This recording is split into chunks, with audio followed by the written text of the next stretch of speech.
నిర్మల్ జిల్లా కేంద్రంలో విషాదకర ఘటన చోటు చేసుకుంది. ఇంట్లో ఫ్రిడ్జ్ పేలి ఇద్దరు ప్రాణాలు కోల్పోయారు. బంగల్పేట వద్ద మహాలక్ష్మి వాడలో ఉన్నటువంటి డబుల్ బెడ్రూమ్ ఇల్లు సి బ్లాక్లో ఈ ఘటన చోటు చేసుకుంది. అయితే విద్యుత్ షార్ట్ సర్క్యూట్ కారణంగానే ఈ ప్రమాదం జరిగినట్టు తెలుస్తోంది.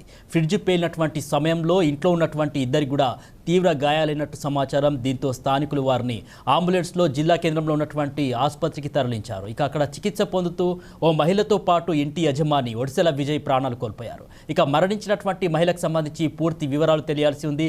ఘటనపై పోలీసులు ఇప్పటికే సంఘటన స్థలాన్ని పరిశీలించి కేసు కూడా నమోదు చేసి దర్యాప్తు అయితే చేస్తున్నారు. సో అసలు ఫ్రిడ్జ్లు ఎందుకు పేలుతాయి అని ఒకసారి మనం చూసినట్లయితే గనక వేసవిలో ఉష్ణోగ్రతలు పెరగడం వల్ల కంప్రెషర్లపై అదనపు భారం పడుతుందని చెప్పేసి నిపుణులైతే చెబుతున్నారు.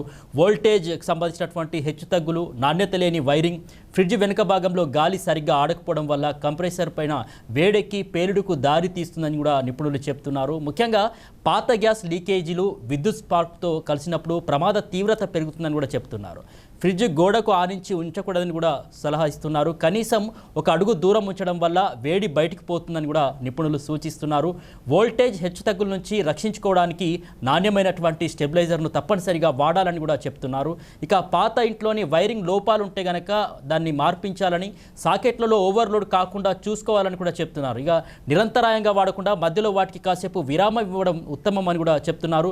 ఇక ఫ్రిడ్జ్ వెనుక భాగంలో ధూళి, చెత్త పేరుకుపోకుండా చూసుకోవాలని, ధూళి వల్ల వేడి సరిగ్గా బయటకు వెళ్ళక కంప్రెషర్ ఓవర్ హీట్ అవుతుందని కూడా సూచిస్తున్నారు. ఇక 10-15 ఏళ్ల కంటే పాతవైనటువంటి ఫ్రిడ్జ్లు లేదా ఏసీలు అధిక విద్యుత్ వినియోగించడమే కాకుండా ప్రమాదాలకు కేంద్రంగా కూడా మారుతాయని, వీలైతే పాత వాటిని మార్చి కొత్తవి ఏర్పాటు చేసుకోవాలని కూడా సూచనలు చేస్తున్నారు.